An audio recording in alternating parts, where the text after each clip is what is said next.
चलिए हम लोग एनटीपीसी प्रीवियस ईयर क्वेश्चंस का सॉल्यूशन देख रहे थे। मैंने कल पार्ट 1 कराया था जिसमें 61 क्वेश्चन मैंने कराया था। आज उसके आगे देखेंगे क्वेश्चन नंबर 62 से। इससे पहले आप 61 तक क्वेश्चन देख लें, उसके बाद 62 से देखें। ये आपको काफ़ी हेल्प करेगा आगामी एग्ज़ाम में। तो चलिए देखते हैं क्वेश्चन नंबर 62। ये कहता है कि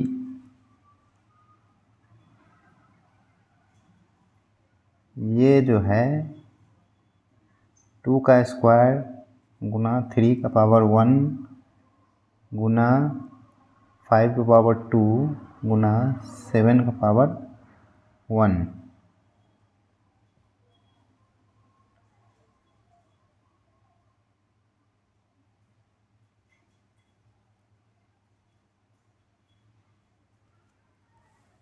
के कितने गुणनखंड हो सकते हैं जो 50 से विभाज्य है लेकिन 100 से विभाज्य नहीं है।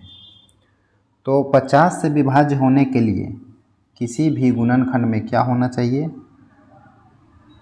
5 का पावर 2 गुना 2 इतना होगा। अगर 5 का पावर 2 गुना 2 होगा तो वो संख्या 50 से विभाज्य होगा। लेकिन अगर 100 से विभाज्य होना है तो 5 का पावर 2 गुना 2 का पावर 2 होना चाहिए, तो 100 से विभाज्य होगा। तो हमें बताना है इससे कितने ऐसे संख्या बनेंगे गुणनखंड जो 50 से तो विभाज्य है लेकिन 100 से विभाज्य नहीं है। तो 50 से विभाज्य होने के लिए 5 का पावर 2 गुना 2, एक तो ये हो जाएगा जो 50 से विभाज्य है लेकिन 100 से नहीं है। दूसरा हो जाएगा 5 के पावर 2 गुना 2 गुना 3, ये भी जो है 50 से विभाज्य होगा लेकिन 100 से नहीं होगा। तीसरा हो जाएगा 5 का पावर 2 गुना 2 गुना 7, ये भी 50 से विभाज्य होगा लेकिन 100 से नहीं होगा। अगली संख्या हो सकती है 5 का पावर 2 गुना 2 के पावर 1 गुना 3 गुना 7, तो ये भी 50 से विभाज्य होगा लेकिन 100 से विभाज्य नहीं होगा। तो कुल संभव संख्या जो है यही 4 संख्या बन सकता है जो 50 से विभाज्य हो और लेकिन 100 से विभाज्य नहीं हो। तो इसका हो जाएगा 4। नेक्स्ट क्वेश्चन देखते हैं। कह रहा है एक बिजली के खंभे का उन्नयन कोण 30 डिग्री से बढ़कर 60 डिग्री हो जाता है। तो पहले बना लेते हैं। ये है बिजली का खंभा, इसका उन्नयन कोण पहले था 30 डिग्री, अब बढ़ के क्या हो गया 60 डिग्री, मतलब इधर आया होगा, बढ़ के हो गया 60 डिग्री। जब इसे देखने वाला व्यक्ति अपनी आरंभिक स्थिति से 30 मीटर खंभे की ओर बढ़ता है, आरंभिक स्थिति ये है, इधर बढ़ा 30 मीटर, 30 मीटर बढ़ने के बाद जो है कोण कितना हो गया, उन्नयन कोण 60 डिग्री हो गया। उस बिजली के खंभे की ऊंचाई ज्ञात कीजिए। तो हमें ये ऊंचाई निकालना है, ये बिजली का खंभा। तो हमने कल बताया था कि 30 डिग्री के सामने जो भी 30 डिग्री एंगल के सामने जो भुजा होगा उसका जो वो होगा, उसका वैल्यू जो होगा 30 डिग्री के सामने उसका होगा 1, और ये 30 है तो ये हो जाएगा टोटल 60 डिग्री। तो 60 डिग्री के सामने हो जाएगा √3। अभी छोटे वाले त्रिभुज में अगर देखें इसमें तो 60 डिग्री के सामने क्या है 1 है, तो ये हो जाएगा 30 डिग्री, क्योंकि इस त्रिभुज के तीनों कोणों का योग हो गया 180 डिग्री, ये 90 है। तो 30 के सामने हो जाएगा 1/√3। 1/√3। तो मुझे तो एक का वैल्यू निकालना है और मुझे दिया हुआ है √3 - 1/√3 का वैल्यू 30। बस इसको सोल्व कर लेंगे। √3 से √3 में गुना होगा तो 2 - 1, 3 - 2, 3 - 1 तो 2/√3 का वैल्यू आ जाएगा 30। तो एक का वैल्यू आ जाएगा 15√3। ये तो एक ही तो ऊंचाई है तो एक का वैल्यू आ गया 15√3। नेक्स्ट क्वेश्चन देखते हैं। निम्नलिखित व्यंजक का मान ज्ञात करें। मान ज्ञात करना है तो सबसे पहले हम स्मॉल ब्रैकेट को सोल्व करते हैं, उसके बाद मिडिल ब्रैकेट और उसके बाद बड़ी ब्रैकेट को सोल्व करते हैं। तो पहले स्मॉल ब्रैकेट को सोल्व करेंगे। 8 - 6 हो जाएगा 2 + 3 यानी हो जाएगा 5। अब स्मॉल ब्रैकेट सोल्व हो गया। -4 - 15 ये 20।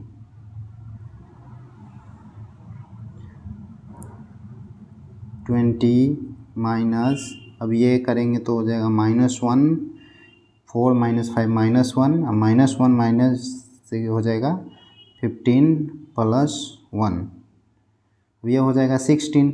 20 - 16 हो जाएगा 4, ये हो जाएगा 4। अब ये है रीजनिंग का क्वेश्चन। देखते हैं रीजनिंग का क्वेश्चन। EGIK तो ई जो है 5 पे है, G 7 पे है, I 9 पे है, K 11 पे है। तो 2 का अंतर है सभी में, तो अगला भी होगा। 2 जोड़ेंगे तो कितना आएगा 13। 13 पे क्या आता है M। यहाँ पे जो भी टर्म आएगा उसका शुरुआत M से होगा और इन चारों ऑप्शन में केवल एक ही ऐसे ऑप्शन है जिसका शुरुआत M से होता है, इसलिए ये हो जाएगा answer. Next question. Compound ratio. Compound ratio को निकालने के लिए क्या करते हैं, सारे पहले वाले को गुना करते हैं और सारे मतलब 45/75 गुना कर देते हैं 3/5 गुना 51/68 और गुना 256/81। सभी को गुना कर देंगे, वही हो जाएगा कंपाउंड रेशियो। कर देंगे 15 से 3 5 टाइम्स, 3 4 टाइम्स,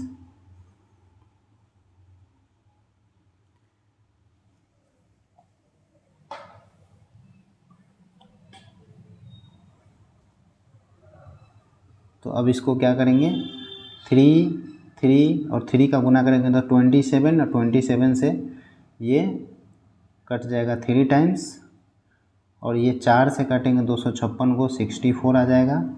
तो 553 नीचे बच गया, ऊपर में बच गया 64 और नीचे बच गया 5 5 से 25 में 3 से गुना करेंगे 75, तो 64/75 आ जाएगा। नेक्स्ट क्वेश्चन की ओर चलते हैं। ABCD एक चक्रीय चतुर्भुज है और ABC एक समबाहु त्रिभुज है। कौन सी डी है? तो चक्रीय चतुर्भुज का मतलब होता है किसी वृत्त के अंदर चतुर्भुज। तो किसी वृत्त के अंदर मान लेते हैं ये चतुर्भुज ABCD। कहता है ABC एक समबाहु त्रिभुज है। तो ABC ये तीनों भुजा बराबर है। समबाहु त्रिभुज का प्रत्येक कोण 60 डिग्री 60 डिग्री 60 डिग्री। पूछ रहा है कोण CDA मीन्स ये कोण।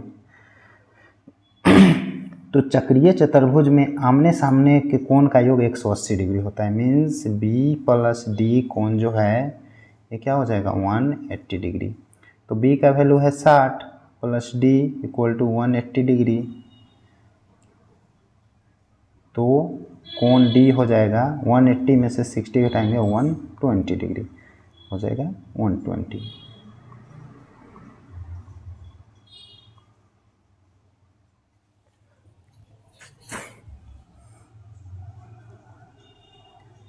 छायांकित क्षेत्र क्या दर्शाता है, इसमें पूछा गया है छायांकित क्षेत्र क्या दर्शाता है।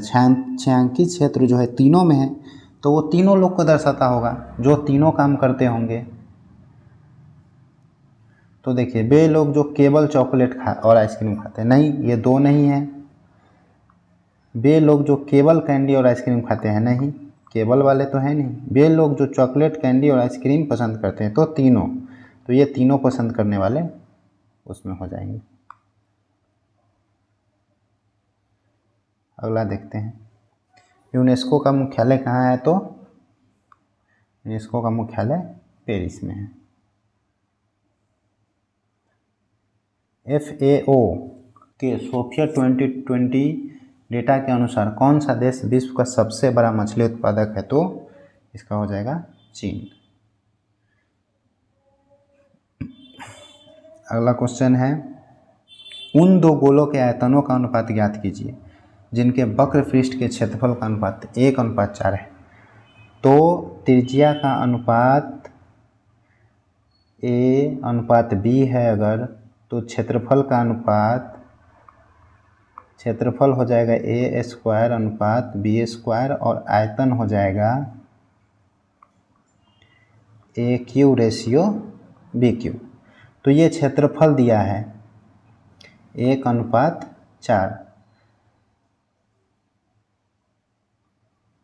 तो त्रिज्या क्या हो जाएगा 1:2, इसका रूट कर देंगे तो आयतन हो जाएगा, इसका आयतन हो जाएगा, इसका क्यूब करेंगे तो 1 का क्यूब 1 और 2 का क्यूब 8, 1:8 इसका हो जाएगा आयतन।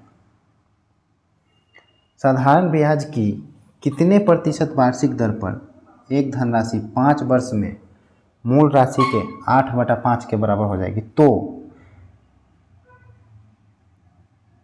क्या कह रहा है, 5 वर्ष, समय है 5 वर्ष, तो मूलधन 5 है और 8 हो जा रहा है 5 वर्षों में, तो इस पे जो है कितना का ब्याज बढ़ा, ब्याज हो गया 3, तो ब्याज 3 है, मूलधन 5 है, तो ये 5 वर्षों का ब्याज 3 है, तो 1 वर्षों का ब्याज कितना हो जाएगा 5, और ये कितना परसेंट, तो गुना 100, ये हो जाएगा 12%, ब्याज हो गया 12%। पृथ्वी, नासा के अनुसार 73 नंबर क्वेश्चन कहता है कि नासा के अनुसार पृथ्वी की सतह का कितना भाग वनाच्छादित है, तो नासा के अनुसार कितना है 30% है। और भारत में कितना परसेंट वनाच्छादित क्षेत्र है, आप लोग कमेंट करें, बताएं कितना है।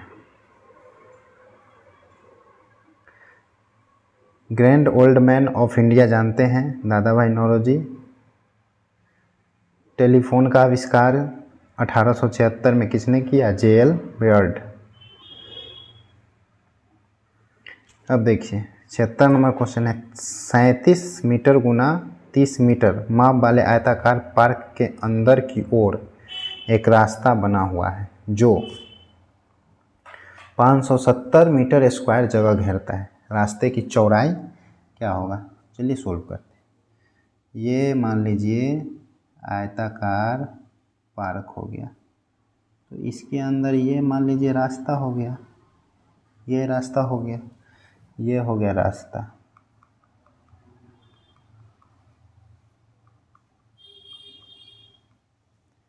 ये रास्ता हो गया। तो ये लंबाई है 37 और चौड़ाई है 30। तो रास्ते का टोटल आयतन क्या हो जाएगा, ये चारों तरफ का टोटल आयतन हो जाएगा, आयत का आयतन, सॉरी आयतन नहीं, क्षेत्रफल। तो आयत का क्षेत्रफल होता है लंबाई या गुना चौड़ाई, तो ये हो जाएगा 11110, ये हो जाएगा 1110 मीटर स्क्वायर। और रास्ते का क्षेत्रफल दिया हुआ है 570। तो ये इस भाग का क्षेत्रफल जो है, इस भाग का क्षेत्रफल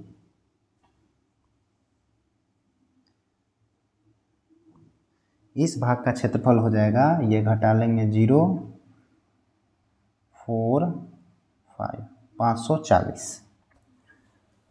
तो ये 540 हो जाएगा। अब मान लीजिए इसका क्षेत्रफल 540 है, ये है 540। हमें निकालना है इसकी लंबाई और चौड़ाई, 37 गुना 30। अब मान लीजिए इसका ये चौड़ाई जो है, छोटे अंदर वाले भाग का जो चौड़ाई 30 माइनस x, ये टोटल जो है 30 माइनस x मान लेते हैं, और लंबाई हो जाएगा 37 माइनस x। 37 माइनस x हो जाएगा लंबाई अंदर वाले पार्ट का, इस पार्ट का, और 30 माइनस x चौड़ाई। तो क्षेत्रफल हो जाएगा 540 हम लोग निकाले। तो x की जगह क्या पुट करें जो हमें वो 540 आ जाए। तो x की जगह हम 10 रखेंगे, 10, तो ये आ जाएगा 27 गुना 20 बराबर 540 आ गया। मतलब x का वैल्यू हम लोग 10 आ गया। तो 10 देखिए, इधर से इतना पार्ट और इधर से इतना पार्ट घटाए हैं, जिसको हम x माने हैं। तो ये दोगुना है, x जो है ये चौड़ाई का दोगुना है। तो चौड़ाई कितना हो जाएगा रास्ता का, 10 का आधा हो जाएगा 5, ये हो गया 5। भारत सरकार ने निम्नलिखित में से किस वर्ष में प्रारंभिक शिक्षा के लिए राष्ट्रीय पोषणिक सहायता कार्यक्रम की शुरुआत की? तो ये हो जाएगा 1995 में किया था।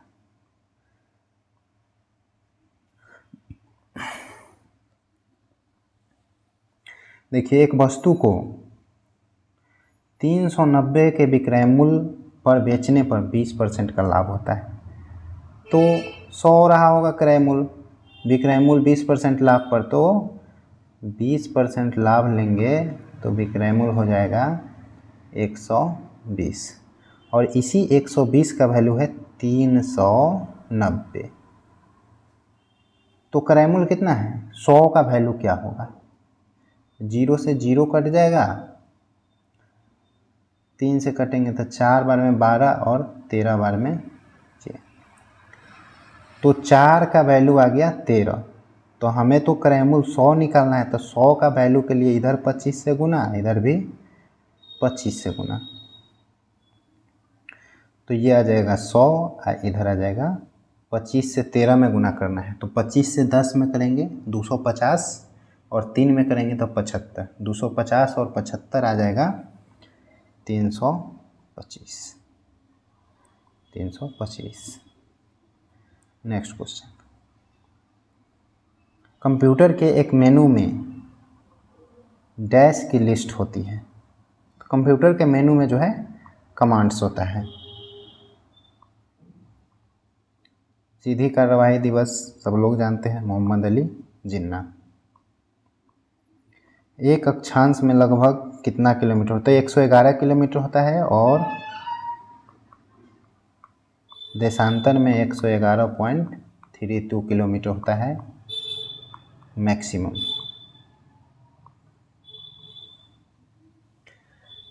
नवंबर 20 में जो है 2020 में के अनुसार नीति आयोग के उपाध्यक्ष जो है राजीव कुमार थे।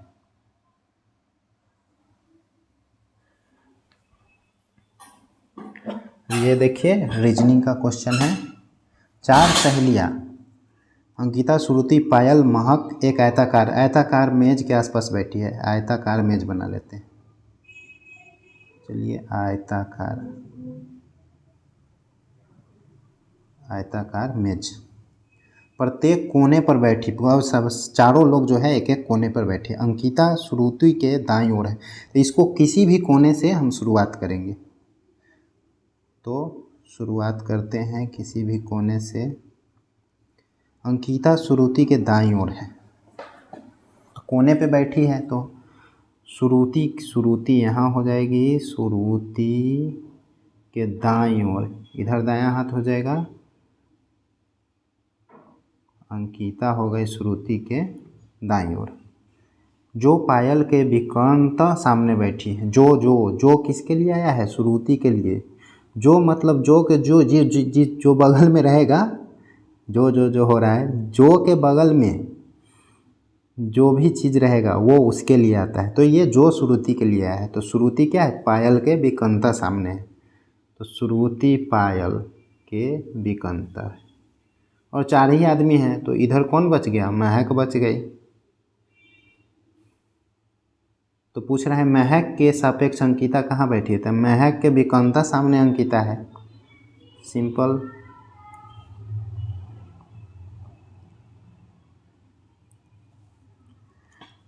अब कथन और कारण पे चलते हैं। सभी रसोई घर शयन कक्ष है।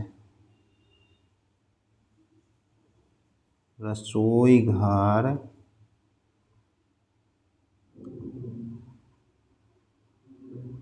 शयन कक्ष हो गए। कोई शयन कक्ष हॉल नहीं है, तो हॉल से जो है शयन कक्ष का कोई रिश्ता नहीं। तो अब बताना है कि कौन सा तार्किक रूप से कथन जो है सत्य है। तो कुछ शयन कक्ष रसोई घर है। शयन कक्ष, तो सभी रसोई घर शयन कक्ष है, तो कुछ तो है ही, ये सही है। अगला देखते हैं, कोई रसोई घर शयन कक्ष नहीं है। तो कोई रसोई घर शयन कक्ष नहीं है, नहीं, ये तो गलत है, यहाँ तो है ही। सभी हॉल रसोई घर है। हॉल से रसोई घर का कोई लेना देना नहीं है, क्योंकि शयन कक्ष से ही हॉल का कोई लेना देना नहीं। कुछ रसोई घर हॉल है, रसोई घर हॉल है तो नहीं, बिल्कुल नहीं। चलते हैं 85 में। अंतर्राष्ट्रीय प्रकाश दिवस किस? तो प्रकाश दिवस जो है 16 मई को मनाया जाता है।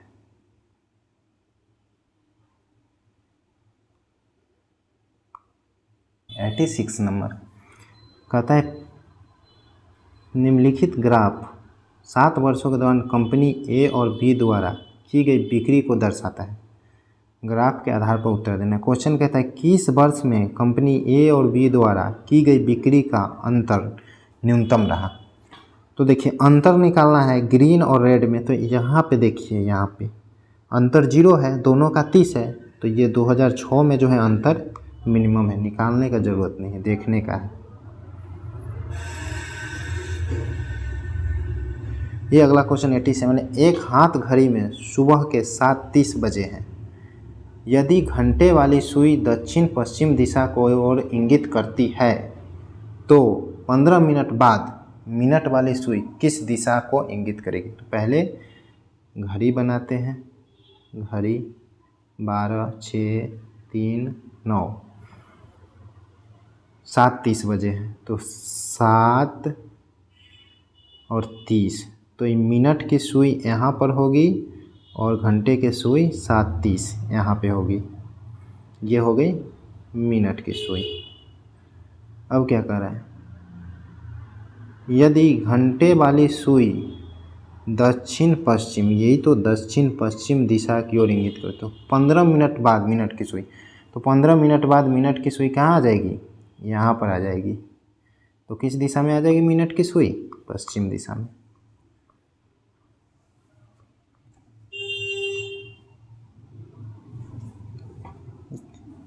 इस पाई चार्ट का तो ये दिख नहीं रहा है, ये नहीं दिख रहा है, ये जो बाइफर्केशन है, तो इस क्वेश्चन को रहने देते हैं।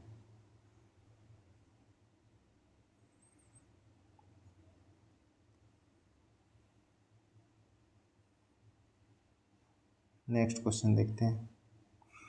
यह है रीजनिंग। 6 विद्यार्थी ABCDEF ने विभिन्न परीक्षाओं में भाग लिया। या तो C ने या F ने अधिकतम अंक प्राप्त किया। तो चलिए इसको सोल्व करते हैं। या तो C या तो F अधिकतम अंक प्राप्त किया। जब भी C ने अधिकतम अंक प्राप्त किया तो E न्यूनतम। अगर C अधिकतम है तो E इसका न्यूनतम है। जब F ने अधिकतम प्राप्त किया तो B अंक न्यूनतम थे। तो F अगर अधिकतम है तो B को ले लेते हैं न्यूनतम में। अब 6 विद्यार्थी है तो ये अधिकतम है, ये न्यूनतम है, तो बीच में आ जाएंगे 4 विद्यार्थी, इधर भी आ जाएंगे 4 विद्यार्थी। आगे कह रहा है सभी परीक्षाओं में उन्होंने भिन्न भिन्न अंक प्राप्त किए। ठीक है, डी ने ए से अधिक अंक प्राप्त किया, लेकिन वे निकटतम प्रतिस्पर्धी थे। मतलब डी ए के बीच में कोई नहीं है, और डी जो है ए से अधिक अंक प्राप्त किया है। डी जो है ए से अधिक अंक प्राप्त किया है। ए ने बी से अधिक अंक प्राप्त किया। ए ने बी से अधिक अंक प्राप्त किया। ठीक है, बी से अधिक अंक प्राप्त किया ए ने। सी ने ए से अधिक अंक प्राप्त किया, तो सी ए से अधिक अंक प्राप्त किया है। ठीक है, सी जो है ए से अधिक अंक प्राप्त किया, ये ऊपर होगा, इसमें भी ऊपर होगा। ई और एफ भी निकटतम प्रतिस्पर्धी थे। अब देखिए, या तो ई यहाँ होगा, नहीं तो एफ यहाँ पर होगा। आगे कह रहा है यदि सी ने पहला स्थान प्राप्त किया, मतलब हमें इस स्टेटमेंट को अब देखना है। सी पहला यहाँ पर है, ये बेकार हो गया। अब सी जब पहला है तो एफ तो यहाँ होगा ही, और ये 3 को डी ए बी साथ है, तो ये हमारा क्वेश्चन कंप्लीट हो गया। पूछा है ए का कौन सा स्थान है, ये ऊपर से 1 2 3, ऊपर से जो है तीसरा स्थान पे। देखते हैं नेक्स्ट क्वेश्चन की ओर। बीमल और कमल पियानो और गिटार में अच्छे हैं। रीमा और सीमा हॉकी और गिटार में अच्छे हैं। रीमा, कोमल और रीना हॉकी और शतरंज में अच्छे हैं। रीना और रीमा पियानो और बैडमिंटन में अच्छे हैं। कोमल और शोभा,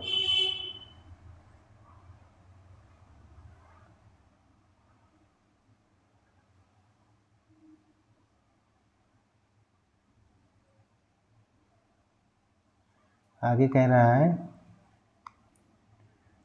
कोमल और शोभा शतरंज और पियानो में अच्छे हैं। कौन हॉकी, शतरंज, बैडमिंटन में अच्छा है, लेकिन गिटार में अच्छा नहीं है। गिटार में अच्छा नहीं है, तो हमें बस दिमाग लगाना है, थोड़ा शॉर्ट आउट करना है। बीमल, कमल पियानो और गिटार में अच्छा है, तो गिटार में अच्छा नहीं लेना है, तो बीमल और कमल हम नहीं लेंगे। बीमल कमल तो ऐसे ही ख़त्म हुए। रीमा, बीमल, कमल, ये नहीं होगा। रीमा, सीमा हॉकी और गिटार में, तो फिर गिटार वाला नहीं लेना है, तो रीमा भी नहीं होगी, सीमा भी नहीं होगी। सीमा भी नहीं हो सकती है। रीमा, तो रीमा तो पहले ही ख़त्म है, रीमा पहले ही ख़त्म है। कोमल और रीना हॉकी और शतरंज में अच्छे हैं, तो कोमल हो सकती है, रीना हो सकती है। ठीक है, अब आगे देखते हैं। रीना और रीमा पियानो और बैडमिंटन में है, तो रीना तो है ही। रीमा, अभी रीमा देखिए इधर पहले ही कट है, तो रीमा को लेंगे नहीं, तो फिर रीना। बैडमिंटन में है, तो शतरंज और हॉकी में पहले ही थी, अभी बैडमिंटन में भी कौन हो गई, रीना, तो इधर हो जाएगा रीना।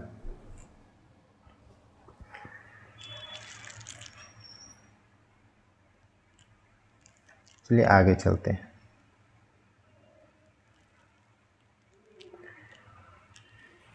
क्या कर रहा है, लाफ्टर को MBVHIUFS लिखा जाता है, मीन्स LMABUGHITUEFRS। तो एक एक बढ़ा दिया है, इधर भी हम लोग क्या करेंगे, एक एक बढ़ा देंगे।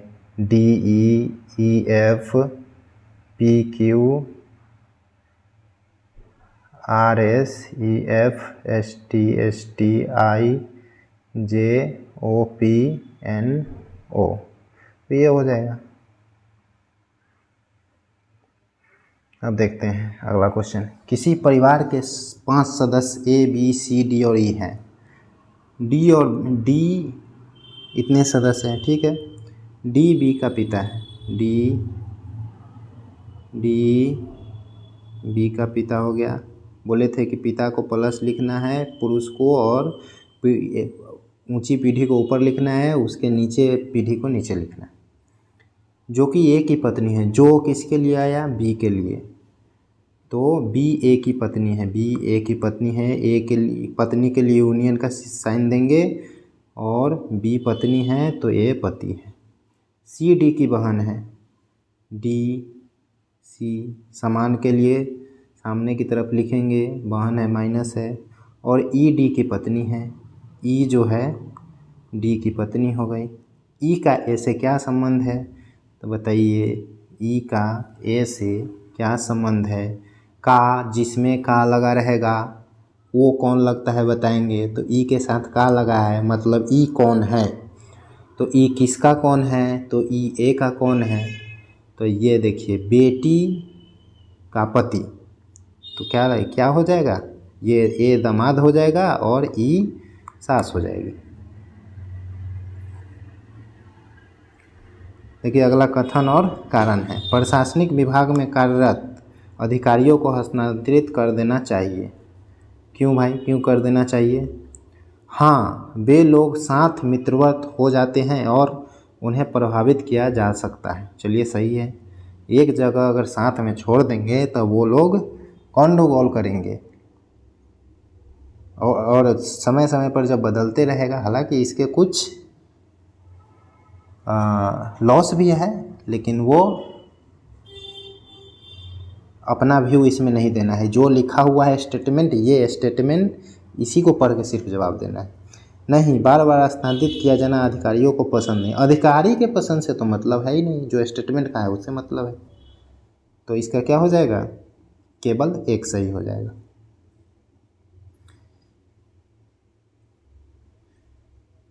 अगला देखते हैं। एक विज्ञापन में कहा जाता है कि घरों को सजाने के लिए XYZ का इस्तेमाल किया जाना चाहिए। किया जाना चाहिए मीन्स मजबूरी भी नहीं है करना, ये एक सजेशन है। और सिर्फ XYZ पेंट ही नहीं है और पेंट भी अवेलेबल है। आगे देखते हैं।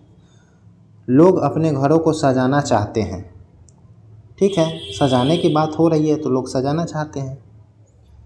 केवल XYZ पेंट ही घरों को सजावटी बना सकते हैं, नहीं, यही तो गलत है।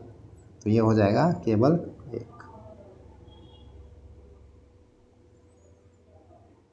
अब देखिए ये एनालॉजी है, कम ज़्यादा, ऑड को चुनना है जो असंगत है। कम ज़्यादा उल्टा हो गया, रात दिन उल्टा हो गया, मुलायम नाजुक, तो मुलायम नाजुक तो समान हो गया, मीठा खट्टा उल्टा हो गया, तो मुलायम नाजुक जो है अलग है। कानून आदेश, कानून बनाने से जो है ऑर्डर कायम रहता है। तो कानून का रिफ्लेक्शन क्या है, ऑर्डर है। तो अपराध होने से पनिशमेंट होना चाहिए, ये संगत है। अपराध से युद्ध का कोई मतलब नहीं है। नेक्स्ट क्वेश्चन, आरोही क्रम में सजाना है तो -96, -64, 0.83, 0.24, 0.58। तो माइनस में जितना अधिक संख्या हो वो उतना ही कम होता है, जैसे मतलब उतना ही छोटा होता है। जैसे -5 जो है -2 से बड़ा, ये छोटा है, -5 छोटा है -2 से। तो -96.996 छोटा होगा 0.64 से। 0.64 -0.64 छोटा होगा 0.24 से। 24 जो है छोटा होगा 0.58 और ये छोटा होगा 0.83। चलिए ये हो गया। अब इसको मिला लेते हैं, चलिए मिला लीजिए। अगला क्वेश्चन देखते हैं। ये कह रहा है बना लेते हैं।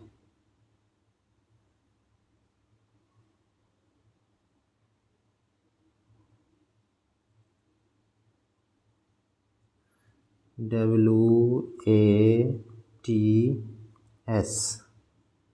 8426 वाट क्या होगा?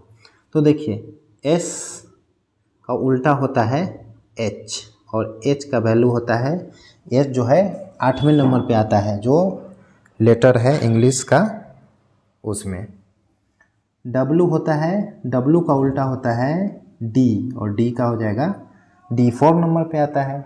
A का उल्टा होता है Z और Z जो है 26 नंबर पे आता है। T का उल्टा होता है G या G जो होता है कितने नंबर पे आता है? 7 नंबर पे, तो इसका हो जाएगा 7। वर्तमान में एक माँ की आयु उसकी पुत्री की आयु के 3 गुनी है। भाई माँ की आयु तो हमेशा ज़्यादा होगा, तो माँ का 3 हो गया, पुत्री का 1 हो गया। 5 वर्ष पहले, भाई 5 वर्ष पहले चलते हैं। माँ की आयु पुत्री की आयु से 4 गुनी थी। अब यहाँ पे पुत्री 1 है और माँ कितना है? 4 है। और पिछले वीडियो में हमने बताया है कि जब अंतर बराबर करना हो तो क्या करेंगे? इसके अंतर से इसमें गुना और इसके अंतर से इसमें गुना करते हैं। तो यहाँ पे 2 का अंतर है और यहाँ पे 3 का अंतर है, गुना कर लेते हैं इधर। तो इसमें 3 से गुना, इसमें 3 से गुना और इसमें 2 से गुना, तो 2 और 8, और इसमें हो जाएगा 3 से गुना, तो 3 और 9। ठीक है, अब अंतर बराबर हो गया, इधर भी 1 का अंतर और इधर भी 1 का अंतर। तो यही 1 का अंतर जो है कितना है? ये 5 साल पहले का उम्र है और ये 5 साल बाद का ही। 5, 1 का वैल्यू हो गया 5।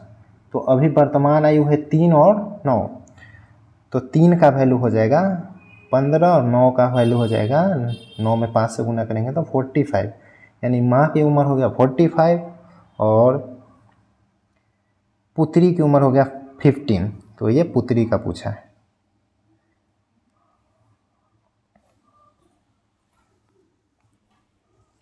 और ये लास्ट क्वेश्चन है, देखते हैं। 5, 18, 39, 68, 105। अब देखिए इसमें कोई ना कोई तो तरीका लगाया होगा। 5 यानी कि 5, 18, 39, 68, 105 वाट। तो ये देखिए 5 जो है 2 का स्क्वायर प्लस 1 लिख सकते हैं। 18 को 4 का स्क्वायर प्लस 2 लिख सकते हैं। 39 को 6 का स्क्वायर प्लस 3 लिख सकते हैं। 68 को 8 का स्क्वायर प्लस 4 लिख सकते हैं। 105 को 10 का स्क्वायर प्लस 5 लिख सकते हैं। देखिए 2 का स्क्वायर प्लस 1, जितना का स्क्वायर कर रहे हैं उसे आधा जोड़ रहे हैं, और ये जो है 2 के अंतर में है, 2 के अंतर में, 2 2 प्लस 2 प्लस 2 प्लस, इधर भी क्या करेंगे इसके आगे प्लस 2, तब 12 का स्क्वायर और प्लस इसका आधा कितना 6, तो 12 का स्क्वायर 144 और प्लस 6 यानी हो जाएगा 150। तो चलिए एक शिफ्ट का ख़त्म हुआ, नेक्स्ट दिन हम अगला शिफ्ट का लेकर आएंगे, और इसी तरह से आगे जो है हर शिफ्ट जो 133 शिफ्ट का क्वेश्चन है सारे क्वेश्चन कराएंगे, और भी अपना एक्सपीरियंस जो है शेयर करेंगे। धन्यवाद।